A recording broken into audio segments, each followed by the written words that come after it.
த்ரம்பகேஸ்வர் jyotirlinga temple 8வது ஜோதிர்லிங்க தலம். திரிம்பகேஸ்வரர் ஜோதிர்லிங்கம், தலபுராணம் மற்றும் தரிசன பலன்கள். இந்தியாவில் சிவபெருமானின் 12 ஜோதிர்லிங்கங்களில் 8வது ஜோதிர்லிங்கம் மகாராஷ்டிரா மாநிலத்தில் உள்ள திரிம்பகேஸ்வரர் தலம் ஆகும். இந்த புனித தலம் த்ரிம்பக் என்ற ஊரில் நாஷிக் அருகில் அமைந்துள்ளது. மேலும் புனித நதியான கோதாவரி ரிவர் இங்கு தோன்றுகிறது என்பதால் இந்த தலம் மிகவும் புனிதமானதாக கருதப்படுகிறது. தலபுராணம். பண்டைய காலங்களில் இந்த பகுதியில் கௌதம முனிவர் மற்றும் அவரது மனைவி அகல்யா வாழ்ந்து வந்தனர்.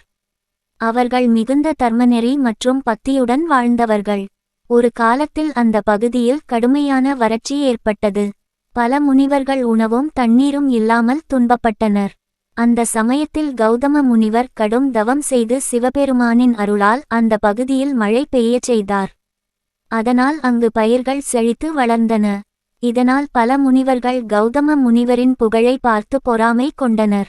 அவரை குற்றவாளியாக காட்ட வேண்டும் என்று எண்ணினர். ஒரு மாயக் காளையை உருவாக்கி அதை கௌதம முனிவரின் வயலில் விடினர். அதை விரட்ட முயன்ற போது அந்த காளை இறந்தது.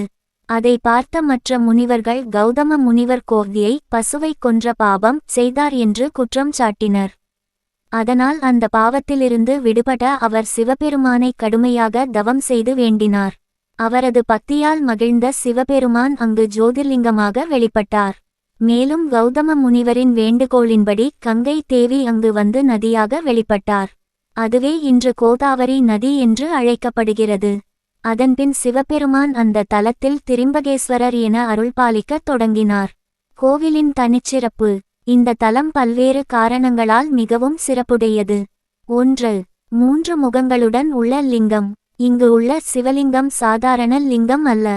அதில் பிரம்மா, விஷ்ணு, சிவன் என்ற 3 தெய்வங்களின் சக்தி இருப்பதாக கூறப்படுகிறது. 2. கோதாவரி நதியின் பிறப்பிடம். இந்த தலத்தில்தான் புனிதமான கோதாவரி நதி தோன்றுகிறது. அதனால் இந்த தலம் மிகுந்த புனித சக்தி கொண்டதாக கருதப்படுகிறது. 3. பித்ரு தோஷ நிவாரண தலம். இந்த தலம் முன்னோர்களின் கர்மங்களை நீக்கும் மிகவும் சக்தி வாய்ந்த தலமாக கருதப்படுகிறது. அதனால் பலர் இங்கு நாராயண நாகபலி போன்ற பரிகார பூஜைகளை செய்கிறார்கள். தரிசன பலன்கள். திரிம்பகேஸ்வரர் ஜோதிர்லிங்கத்தை தரிசித்தால் கிடைக்கும் பலன்கள். பித்ரு தோஷம் நீங்கும். காலசர்ப்ப தோஷம் குறையும். திருமண தடை நீங்கும். குடும்பத்தில் அமைதி மற்றும் செழிப்பு அதிகரிக்கும். வாழ்க்கையில் உள்ள தடைகள் அகலும். ஆன்மீக முன்னேற்றம் கிடைக்கும். முக்கிய விழாக்கள். இந்த தலத்தில் ஆண்டு முழுவதும் பல விழாக்கள் நடைபெறுகின்றன. மகா சிவராத்திரி, கார்த்திகை தீபம், பிரதோஷ பூஜை, சிராவண மாத விழாக்கள், கும்பமேளா. நாசிக் பகுதியில் நடைபெறும் மிகப்பெரிய திருவிழா. ஆன்மீக முக்கியத்துவம். 12 ஜோதிர்லிங்கங்களில் ஒவ்வொரு தலத்திற்கும் தனித்தனி சக்தி உள்ளது. அதில் திரிம்பகேஸ்வரர் தலம் கர்ம பாப நிவாரணம் மற்றும் பித்ரு அனுகிரகம் தரும் தலமாக கருதப்படுகிறது. ஒரு முறை உண்மையான பக்தியுடன் இந்த ஜோதிர்லிங்கத்தை தரிசித்தால் பல பிறவிகளில் செய்த பாவங்கள் நீங்கி சிவபெருமானின் அருள் கிடைக்கும் என்று சைவ ஆகமங்கள் கூறுகின்றன.